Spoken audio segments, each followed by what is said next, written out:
Amis ludomaniaques, bonjour et bienvenue dans cette nouvelle vidéo.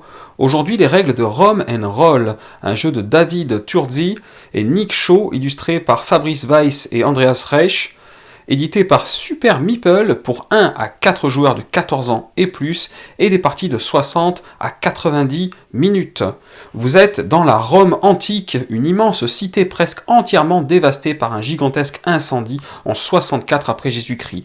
Chaque joueur incarne un des personnages influents de la ville en reconstruction, s'efforçant de la rebâtir, de renforcer la présence impériale dans les régions voisines et d'accroître sa propre influence. Celui qui aura gagné le plus d'influence à la fin de la partie deviendra le nouveau bras droit de Néron et donc le second personnage le plus puissant de Rome. Du côté du matériel, nous allons retrouver des cartes-plans de 5 types: armée, manufacture, loisirs, urbanisme et religion, ainsi que des cartes faveur des dieux ici même, des cartes bonus de Néron, une carte proconsul, des meeples, un certain nombre de dés et des marqueurs effaçables. Vous allez avoir également un plateau central recto verso comme ceci, ainsi que 4 plateaux joueurs que voilà. Concernant la mise en place, vous devrez d'abord mettre au centre de la table le plateau représentant Rome et ses régions voisines. Du bon côté, là j'ai mis 3-4 joueurs parce que je vous montre une partie à 3 joueurs, et de l'autre côté vous avez 1 ou 2 joueurs. Chaque joueur va également recevoir un plateau personnel, ça choisi, soit tiré au hasard. Il associera à ce plateau personnel la couleur de son choix avec 2 meeples et un stylo. Le nombre de dés se fera en fonction du nombre de joueurs. Pour 3 joueurs, vous avez donc 3 dés bleus, 2 rouges et 2 jaunes. Vous allez trier les cartes plans par type. Il y a 5 types de cartes plans comme je vous l'ai présenté juste avant dans le matériel. Vous avez armée, urbanisme, manufacture, religion et loisirs. Vous les triez, vous les mélangez et vous en mettez le bon nombre, à savoir vous mettez 2 armées, 2 urbanismes, 2 manufactures, une religion qui sera forcément le temple et une loisir. Attention, si vous jouez à moins de 3 joueurs, de retirer la magistrature avant le mélange. C'est indiqué ici qu'elle est que pour 3 ou 4 joueurs, donc ne pas faire l'erreur de la laisser à l'intérieur. Alors la mise en place que je vous ai faite là pour les cartes plans, c'est la mise en place conseillée pour la première partie, c'est-à-dire terrain d'entraînement et poste de construction pour l'armée, villa et marché pour l'urbanisme, briquetier et bijoutier pour la manufacture, temple parce que c'est le seul pour la religion, et esplanade pour les loisirs. Ensuite, vous allez mettre en place les dieux. Donc attention, si vous jouez avec Legatus dans la boîte de base, le voilà, Legatus, ou avec dans la petite extension Pontifex, eh bien il faudra rajouter Saturne aux 3 dieux qui vont être mis et que j'ai déjà mis là. Sinon Saturne ne sera pas mis et ne sera jamais dans le mélange.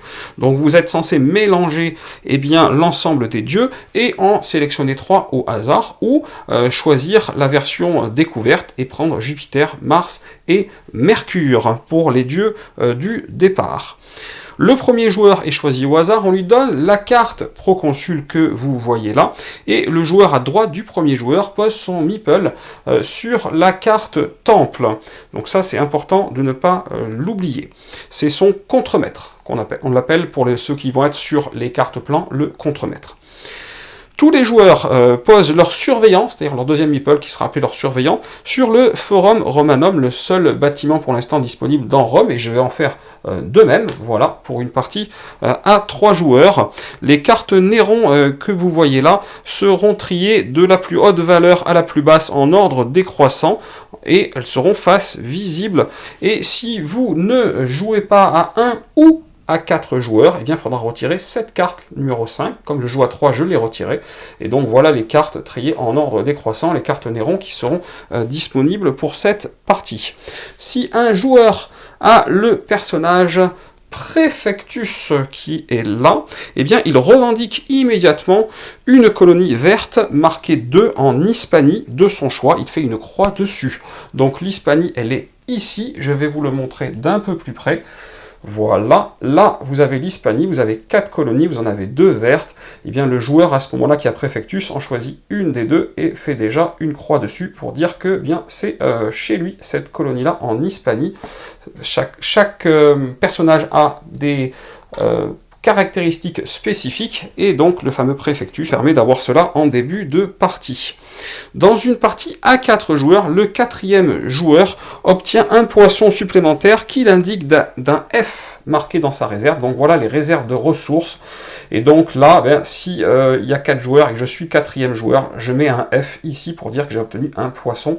Là, dans ma partie à 3 joueurs, ça ne sera pas le cas. Et là, vous avez terminé la mise en place de Rum and Roll. Concernant le plateau central, eh bien vous avez déjà dessus un plan ici de la ville de Rome. Sur ce plan, vous allez trouver 7 collines qui sont les 7 quartiers avec le nom de la colline dessus et en couleur que je vous ai montré là. Vous allez avoir également le mur servien qui traverse ici et là, ainsi que le Tibre ici avec ses 2 ponts.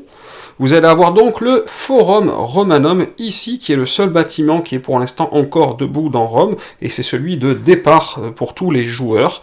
Vous allez avoir dans le côté 3 et 4 joueurs des ressources comme ça dessinées sur certaines cases. Sachez que quand vous construirez sur ces cases-là, vous récupérez ces ressources. Il n'y a pas ce type de choses sur le côté 1 ou 2 joueurs. Toutes les cases blanches sont-elles des marécages.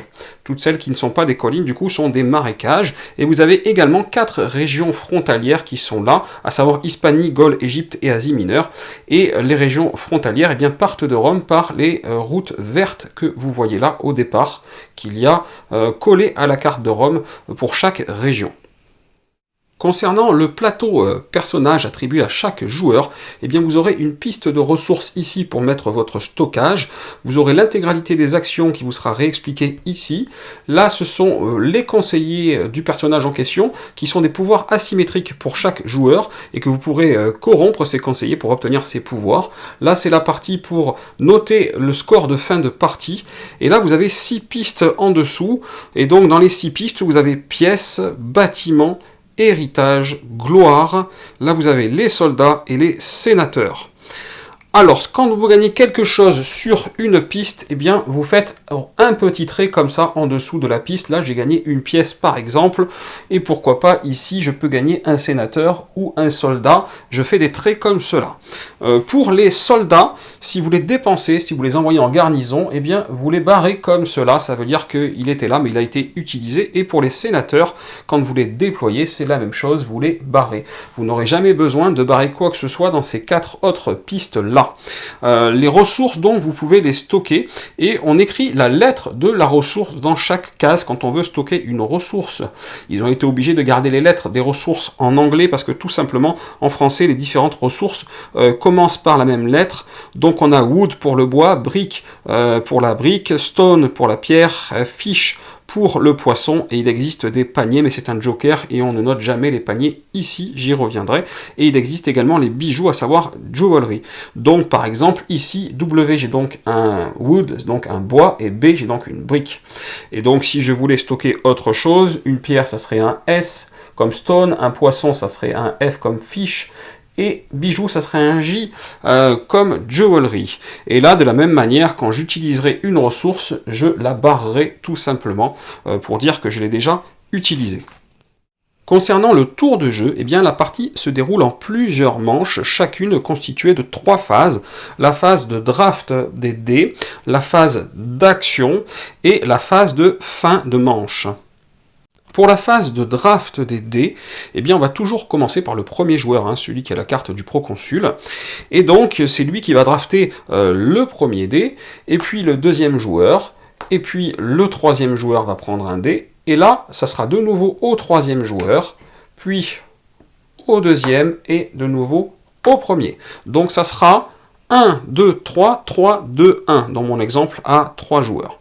Alors attention, il y a des petites choses à savoir que les sénateurs peuvent vous servir pendant cette phase de draft de dés. Les sénateurs qui sont encore disponibles, là il est barré, mais si j'en avais un encore disponible, un sénateur permet de faire un double draft. Donc par exemple, un double draft, ça donne quoi? Je suis premier joueur, je fais ça, puis je barre mon sénateur, allez, admettons que je vienne de le faire, je barre mon sénateur, et je reprends un deuxième dé, ça me permet de faire un double draft. À ce moment-là, joueur 2, joueur 3, joueur 3, joueur 2, et bien évidemment, on ne revient pas à moi, j'ai déjà mes 2 dés. Donc voilà comment ça peut marcher si un ou plusieurs joueurs, éventuellement, utilisent un sénateur pour faire un double draft. Dans tous les cas, il doit rester un dé dans la réserve quand tout le monde a choisi son dé. Pour la phase d'action, eh bien, il y aura 2 tours de table, en commençant toujours par le premier joueur. Chaque joueur va défausser un de ses dés pour réaliser une action, et autant d'actions gratuites que désirées, puis ça passera au joueur 2, au joueur 3, et ça reviendra au premier qui refera la même chose, défaussera encore, jouera, puis joueur 2 et joueur 3. Donc là, à la différence du draft, pour une partie à 3 joueurs, on fera bien 1, 2, 3, puis encore 1, 2, 3. Les 6 actions principales sont donc indiquées sur votre plateau joueur, et vous aurez régulièrement besoin d'une icône spécifique pour réaliser une action. Sachez que le parchemin remplace 4 autres icônes au choix, à savoir la bannière, le marteau, l'équerre ou la main. Sachez également qu'à l'aide à nouveau d'un sénateur ici-bas, eh bien vous pouvez déployer, c'est-à-dire barrer le sénateur pour obtenir une icône supplémentaire sur un de vos dés au choix entre le marteau, la main ou l'équerre. Voilà, j'ai déployé mon sénateur. Tout cela doit être fait avant votre action principale, dans tous les cas. Et quand vous aurez des coûts à payer pour une action, sauf précision contraire, ces coûts peuvent être payés avec des ressources provenant de vos dés, ou de votre stockage, ou des deux, pourquoi pas. La première action que vous pouvez faire, c'est construire. Il vous faudra pour cela une icône marteau ou une icône équerre. De manière facultative, avant de démarrer votre construction, vous pouvez déplacer votre surveillant qui se trouve là sur le plan de la ville. Vous pouvez le déplacer si vous le désirez. Vous pouvez le déplacer d'une case. Les déplacements sont en adjacence d'un bâtiment à l'autre. Il n'y a pas d'adjacence en diagonale. Et quand vous le déplacez, le premier déplacement ne vous coûte rien, le deuxième, si vous voulez continuer de le déplacer, vous coûte 1 poisson par déplacement à rayer de votre réserve de stockage. Sachez que vous pouvez franchir le mur sans problème lors de ces déplacements, vous pouvez également franchir le pont sans vous y arrêter, bien sûr, puisque de toute façon, vous verrez que les bâtiments ne peuvent être construits que sur des cases, et là, il n'y a pas de cases. Et il est absolument impossible de s'arrêter, eh bien, si j'avais fait 2 déplacements, sur un bâtiment où il y a un autre surveillant comme là. Vous ne pouvez vous y passer, donc je peux faire 1, 2, continuer, y passer, mais pas m'arrêter dessus. La seule exception, c'est le Forum Romanum, il peut y avoir autant de surveillants que l'on veut sur le forum. Une fois que vous êtes déplacé, par exemple, je peux vouloir me déplacer ici, j'ai fait un seul déplacement, ça ne me coûte pas de poisson, c'est parfait, eh bien, vous allez devoir choisir un plan parmi les 8 disponibles. Et si vous avez le marteau comme icône, il faudra que ce plan soit disponible, c'est-à-dire sans contremaître de qui que ce soit dessus, sinon vous ne pouvez pas y aller. Et si le plan n'est pas disponible, mais que vous avez l'équerre, à ce moment-là, là vous pouvez y aller également. Donc ce qu'il faudra faire, c'est payer le coût du bâtiment choisi, c'est-à-dire ce qu'il y a dans le cartouche rouge ici. Donc là par exemple 2 bois, 1 brique pour le bijoutier.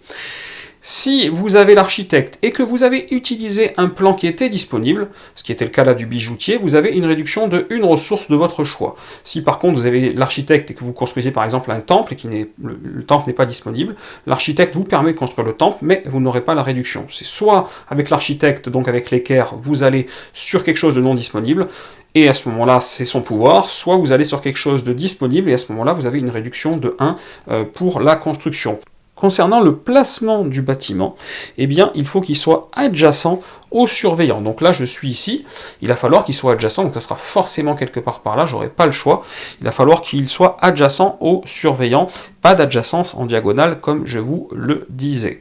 Vous allez dessiner la forme du bâtiment. Donc les formes des bâtiments, elles sont là en haut à droite, pour vous indiquer de quoi il s'agit. Vous allez devoir dessiner la forme du bâtiment, comme vous en voyez déjà certains ici sur la carte de Rome. Vous pouvez dessiner dans le sens que vous voulez, donc retourner la forme, l'inverser en miroir, il n'y a pas de souci de ce côté-là.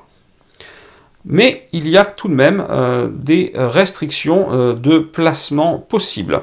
Donc par exemple, quand vous avez ici entièrement sur les marécages avec un point d'exclamation pour le briquetier, eh bien c'est une restriction de placement, il ne peut être que sur les marécages, donc que sur les cases blanches uniquement.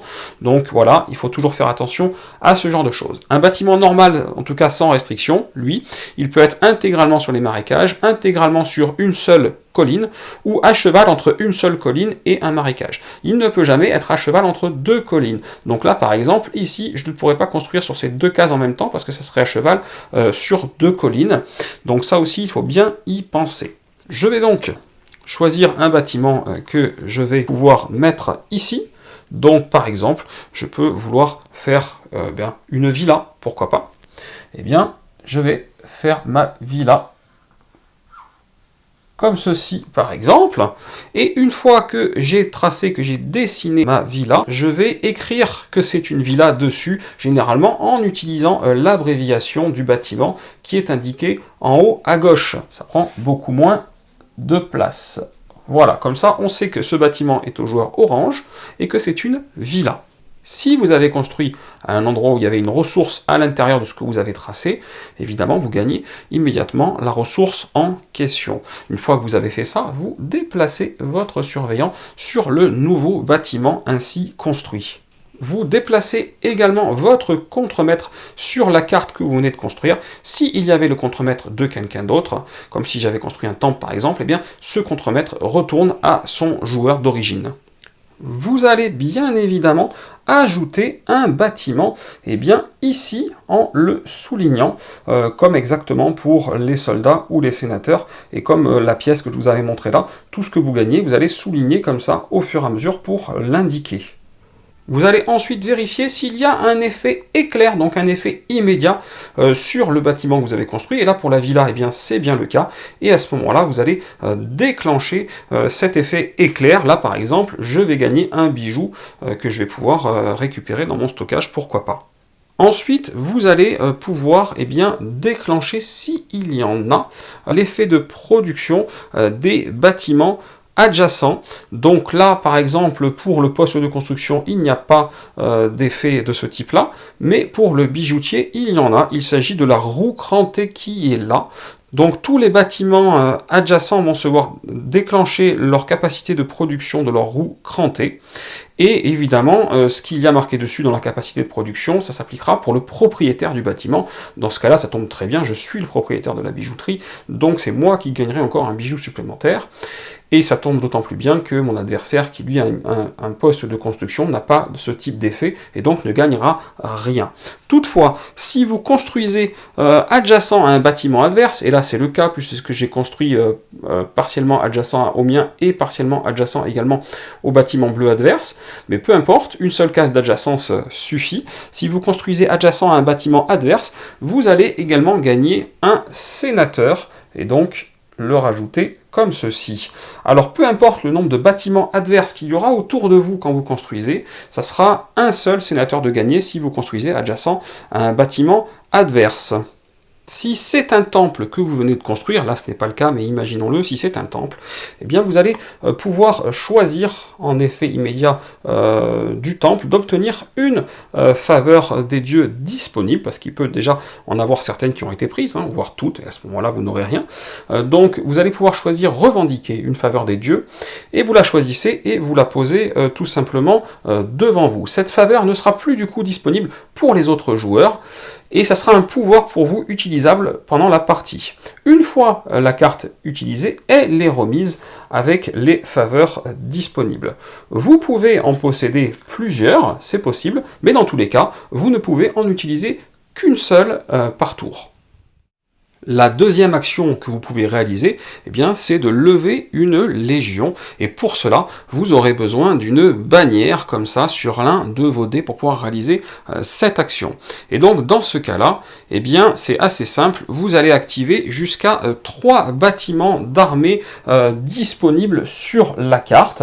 Donc là, dans mon exemple, il n'y en a qu'un pour l'instant de construit, il est là, c'est le poste de construction, et quand vous le faites, eh bien, vous activez cette fameuse icône de bannière sur les bâtiments d'armée en question. Donc s'il y en a 2, 3, plus de 3, c'est vous qui choisissez pour un maximum de 3, quel bâtiment vous activez, bien entendu.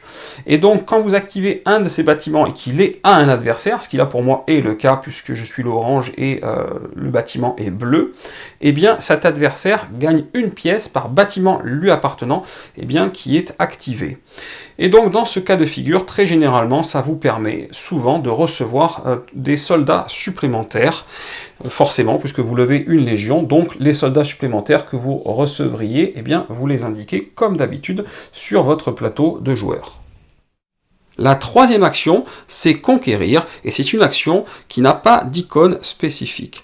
Pour conquérir, vous allez devoir connaître votre force armée, qui correspond à votre nombre de soldats disponibles, donc sans croix, donc là j'en aurai 2 par exemple, plus votre nombre d'auxiliaires, qui correspond à cette lance-là comme symbole, et qui apparaît automatiquement que sur les dés rouges. Donc là, par exemple, 2 plus 1, je suis à 3 de force armée. Vous allez pouvoir coloniser, mais des colonies dans une même région. Vous pouvez faire une ou plusieurs colonies, mais forcément dans une même région. Et ce qu'il faut regarder, c'est que votre force doit être égale ou supérieur au total des colonies visées. Alors là, forcément, en début de partie, je n'ai que 3, donc c'est pas énorme. La colonie ou les colonies visées doivent être directement reliées à Rome ou à une colonie déjà conquise. Donc par exemple, là, toutes les colonies qui sont vertes sont directement reliées à Rome, puisqu'il y a les routes qui viennent de Rome. Non, c'est inexact d'ailleurs, cette 3-là ne l'est pas. Celle-là, oui, et après, il faut y aller. Et sinon, ben regardez, là il y a une colonie qui a été déjà conquise, donc je pourrais aller plus loin et je pourrais aller jusque là. Donc voilà, c'est directement relié à Rome ou à une colonie déjà conquise. Et donc pour chaque colonie visée, eh bien il faut être capable de poster un soldat en garnison, c'est-à-dire d'avoir un soldat minimum disponible par colonie. Si j'avais eu 7 en tout entre ce que j'ai là et mes dés, et puis que j'avais pris ça et ça, il aurait fallu eh bien que je poste un soldat en garnison ici et un soldat en garnison là. Là je n'ai que 3 puisque j'ai 1, 2 ici et 1 sur mon dé. Donc pour 3, je vais certainement viser cette colonie qui est déjà reliée à Rome parce que cette colonie est déjà faite, donc je peux la barrer et je dois poster un soldat en garnison à l'intérieur, donc je barre un soldat qui s'en va en garnison là-bas et qui ne sera plus disponible. Ensuite, ce qu'il va falloir marquer, eh bien, c'est tout simplement le nombre de bannières qu'il y a. Là, il y avait 2 bannières ici, donc je vais pouvoir me marquer eh bien, les 2 bannières ici, il ne faut pas les oublier, et donc mon soldat est bien parti en garnison et j'ai fait mon action conquérir. La 4e action que vous pouvez faire, eh bien, c'est développer, ce qui vous nécessite une icône de marteau. En développant, vous allez pouvoir rénover une ou des routes dans une même région, en partant de Rome vers une colonie déjà conquise. Donc là, comme il y a des colonies que là, eh bien, on pourrait partir de Rome ici, rénover cette route vers cette colonie, par exemple, ou vous pouvez aussi partir d'une route déjà rénovée vers une autre colonie déjà conquise. Donc si je fais cette première route, je pourrais du coup faire cette deuxième vers la deuxième colonie. Pourquoi pas.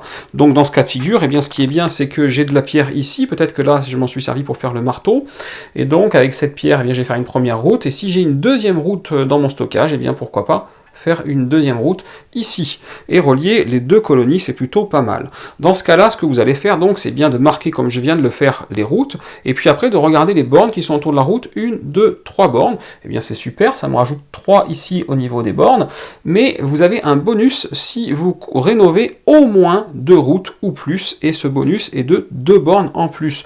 Donc dans ce cas de figure, j'ai bien fait mes 2 routes, donc j'ai le bonus, et j'ai 2 bornes en plus pour une très belle action qui me rapporte 5 bornes. Donc ça c'est plutôt pas mal. Il faut savoir que chaque colonie reliée pour la première fois, ce qui est le cas de ces 2 colonies, rapporte à son propriétaire la ressource indiquée dans la région, ici du poisson, là du bois, là de la brique et là des bijoux. Et comme évidemment on n'est jamais mieux servi que par soi-même et que depuis tout à l'heure je suis qu'avec mon feutre à moi, eh bien ce sont mes 2 colonies, donc je gagnerai là 1 et 2 poissons, mais si ça avait été les colonies d'un ou plusieurs adversaires, c'est eux qui auraient gagné les ressources en question. La 5e action possible, eh bien, c'est de taxer. Et oui, on ne fait pas des colonies pour rien, on peut les taxer. Alors dans ces cas-là, vous choisissez une région, et dans cette région, toutes vos colonies qui sont reliées à Rome, par des routes rénovées, vous rapportent une ressource de la région. Donc là, on y revient, hein. J'ai 2 colonies qui sont reliées à Rome dans cette région, donc évidemment, je vais choisir cette région-là et gagner mes 2 poissons. Mais si vous avez une icône de main comme celle-ci, si sur le dé qui vous permet de réaliser cette action, eh bien vous pouvez faire la même chose que je viens de vous expliquer, mais sur l'ensemble des régions. Donc si j'avais eu des colonies ailleurs, eh bien pour chaque colonie reliée dans toutes les régions, j'aurais gagné les ressources correspondantes des régions pour ces colonies reliées. La sixième action que vous pouvez faire, eh bien, c'est d'échanger, et celle-ci ne nécessite pas non plus d'icône spécifique. Vous allez pouvoir, avec cette action, dépenser 3 ressources identiques, qui peuvent provenir de vos dés, enfin du dé de l'action en cours, ou évidemment de, ici, votre réserve de stockage de ressources. Donc vous allez pouvoir dépenser 3 ressources identiques pour obtenir 3 pièces. Donc par exemple, eh bien, si je dépense du bois et du bois, eh bien, je vais prendre 3 pièces. Donc ça, c'est plutôt pas mal. Maintenant, sachez que les bijoux peuvent être utilisés comme joker en remplacement de n'importe quelle ressource. Donc par exemple, eh bien, si j'ai là poisson, poisson et bijoux et que je barre les 3, ça fonctionne également. Si le dé choisi a l'icône de la main, encore une fois, eh bien, pour chaque bijou que j'aurais utilisé dans la combinaison, soit un maximum de 3 bijoux bien entendu, puisque c'est 3 ressources identiques qu'il faut donner, eh bien j'obtiendrai une pièce supplémentaire par bijou utilisé dans la combinaison. Donc c'est un maximum de 6 pièces si j'utilise 3 bijoux. Voilà, par exemple, si j'utilise poisson, poisson, bijou, eh bien j'ai 1, 2, 3, plus 1 pour le bijou, 4 pièces supplémentaires, 1, 2, 3 et 4. Voilà qui est plutôt pas mal du tout. Ensuite, une fois que cela est fait, tous les joueurs peuvent choisir un de leurs bâtiments et activer sa capacité de production. Donc je vous le rappelle, les bâtiments avec une capacité de production sont ceux qui ont une roue crantée comme ça. Si vous n'avez aucun bâtiment avec une roue crantée, vous ne pouvez malheureusement pas bénéficier du deuxième effet qui se coule de l'action échangée. Par contre, si vous avez plusieurs bâtiments de ce type-là, vous en choisissez un seul, et bien évidemment c'est vous et vous seul qui gagnez l'effet production du bâtiment que vous avez choisi d'activer. Vous ne pouvez pas déclencher cette action, ne pas faire l'échange, puis profiter de l'activation des bâtiments. L'activation des bâtiments est assujettie au fait d'avoir fait un échange. Il vous faut faire l'échange pour avoir le droit, ensuite pour tous les joueurs, d'activer chacun un bâtiment. Je vais maintenant vous expliquer les 2 actions gratuites possibles qui sont réalisables pendant le tour de n'importe quel joueur. La première, eh bien, c'est de stocker, je pense que vous l'aviez déjà quand même compris, quand vous êtes amené à gagner une ressource par un dé ou par tout autre moyen, eh bien, vous pouvez choisir de la stocker en l'écrivant donc sur votre plateau joueur. Les paniers, les fameux paniers, eh bien eux, ils sont obligatoirement stockés, vous devez choisir la ressource qu'ils remplacent. La deuxième chose que vous pouvez faire en action gratuite, eh bien, c'est de corrompre un conseiller, les fameux conseillers que je vous avais montré là en début de partie avec leur pouvoir asymétrique.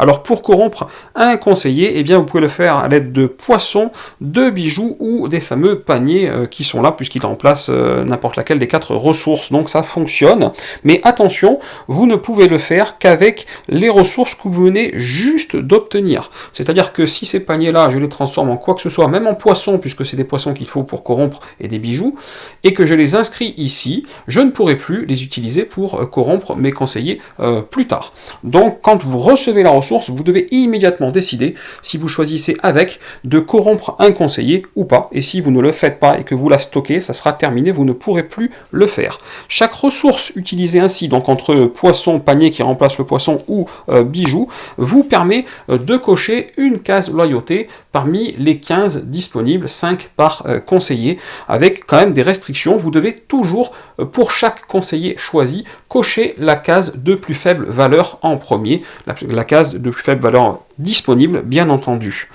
Donc, vous le comprenez bien, ça veut dire que si j'ai coché là, la prochaine fois, j'aurai le choix de cocher en 1 ici ou en 2 ici. Si j'ai plusieurs ressources, comme là, j'ai 2 paniers, je peux panacher, je peux très bien recocher ailleurs, tout comme j'aurais pu recocher ici sur le même, et vous l'avez compris, je ne suis pas obligé de faire ni les conseillers dans l'ordre, ni quand j'ai plusieurs ressources, de les mettre toutes sur le même conseiller à ce moment-là.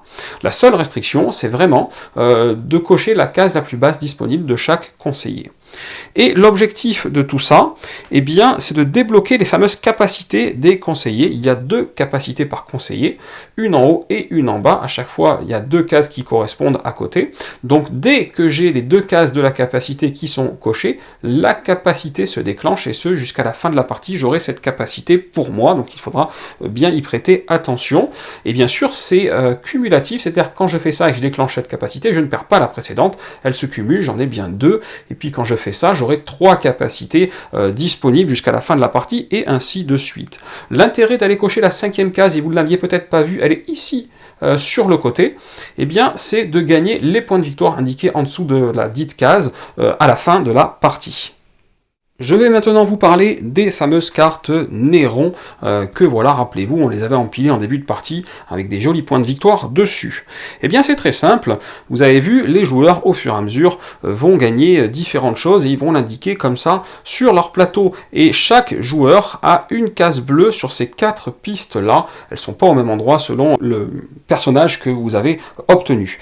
Eh bien c'est très simple, quand un joueur finit par atteindre la dite case bleue, donc par exemple, j'ai fait beaucoup de rénovation de route et je finis par souligner la case bleue en question, et bien à ce moment-là, quand j'atteins une case bleue, et bien je peux prendre la première carte Néron disponible, la prendre pour moi à côté de mon plateau joueur, et ça me fera des points à la fin de la partie. Donc c'est très intéressant d'être le premier à essayer d'arriver sur des cases bleues, quelles qu'elles soient, pour arriver à prendre ce genre de carte, parce qu'au bout d'un moment déjà il n'y en aura plus, et puis parce que les meilleurs eh bien, sont sur le dessus, donc elles sont pour les premiers arrivés, bien entendu. Alors, il faut savoir que si plusieurs joueurs soulignent en même temps une case bleue, eh bien, on va piocher les cartes Néron dans l'ordre du tour en partant du premier joueur. Voilà. Ensuite, eh bien, donc, les cartes vont être piochées au fur et à mesure. Tiens, quelqu'un d'autre a pris celle-là. Tiens, quelqu'un d'autre a pris celle-là. Donc, celle-là, c'est la mienne. Je la mets à côté. C'est très bien. Eh bien, quand la dernière carte Néron est piochée, cela déclenche la fin de la partie. On finit alors la manche en cours, puis on joue une dernière manche et on passe ensuite au décompte final. Le décompte final, donc, eh bien, c'est très bien fait, parce que tout est expliqué ici, sur le plateau joueur. Là, vous allez mettre votre total de pièces, par exemple ici j'en ai 8, ensuite vous allez mettre votre total de bâtiments, 1, votre total sur la piste héritage, les routes, les fameuses bornes, c'est 12, votre total sur la piste de gloire ici, 3, ensuite vous allez mettre les conseillers, là par exemple j'en ai un seul de cocher, donc j'ai 4 points au niveau des coches qui sont là, ensuite vous allez regarder les bâtiments que vous avez construits, et s'ils ont des points de victoire, les bâtiments de manufacture, d'urbanisme, d'armée, de religion et de loisirs, donc voilà, vous pouvez avoir des points de victoire qui sont indiqués de manière très claire sur le type de bâtiment, et des fois selon certaines conditions, donc si vous répondez à ces conditions, vous les indiquez ici. Enfin, vous allez avoir les points de victoire sur les éventuels cartes Néron, comme ici par exemple 7 points, et ensuite vous allez avoir pour les soldats et pour les sénateurs, eh bien ça va être du 2 pour 1, donc pour 2 soldats 1 point, pour 2 sénateurs 1 point, et en plus c'est arrondi au supérieur, c'est génial, donc si j'ai 5 soldats par exemple, j'aurai 3 points. Et après, vous additionnez l'ensemble ici, et vous avez votre score final tout simplement. En cas d'égalité, parmi les joueurs à égalité, c'est celui qui a le plus de soldats, peu importe s'ils sont barrés ou pas, qui gagnera, et si l'égalité persiste, eh bien la victoire sera partagée tout simplement. Sachez que dans le livret de règles, vous trouverez le détail de tous les conseillers, les bâtiments et les faveurs, qu'au dos du livret de règles, eh bien, vous trouverez comme ça un guide très très bien fait de toutes les icônes du jeu, et que vous aurez la même chose derrière chaque plateau personnage, donc voilà, qui peut servir en cours de partie, même si très rapidement, eh bien, vous apercevrez que vous n'en aurez plus besoin. Voilà pour les règles de ce très bon Rum and Roll. Sachez que le jeu se joue en solo et que je reviendrai rapidement vous faire une vidéo du mode solo sur Ludomaniac. En effet, j'ai fortement apprécié le jeu qui renouvelle avantageusement le style Roll and Write en l'amenant dans la catégorie expert. Le jeu est effectivement bien plus complexe que tous les petits Roll and Write habituels, mais ce qui fait sa force, c'est de rester très fluide. Le plateau joueur est une petite merveille qui vous permet d'avoir toutes les informations importantes à portée de main en permanence, et vous verrez que très rapidement vous n'en aurez plus besoin. Le plaisir ludique est fort, on se retrouve à dessiner dans un jeu expert, ce qui est très plaisant, mais la profondeur de jeu et les décisions stratégiques importantes sont bien présentes. Le hasard des dés est bien pondéré et on n'est jamais bloqué pour faire quelque chose non plus. Sachez également qu'il existe une extension avec 3 nouveaux plateaux joueurs, 3 nouveaux personnages donc pour renouveler encore plus vos parties. Vous l'avez compris, moi j'ai grandement apprécié le jeu qui amène un vent de fraîcheur ludique des plus agréables. Comme d'habitude, si la vidéo vous a plu, n'hésitez pas à mettre un petit pouce vers le haut, ça fait toujours plaisir, et à vous abonner à la chaîne si ce n'est pas déjà fait. Chers amis ludomaniaques, je vous dis merci de m'avoir suivi, et à très bientôt dans une prochaine vidéo.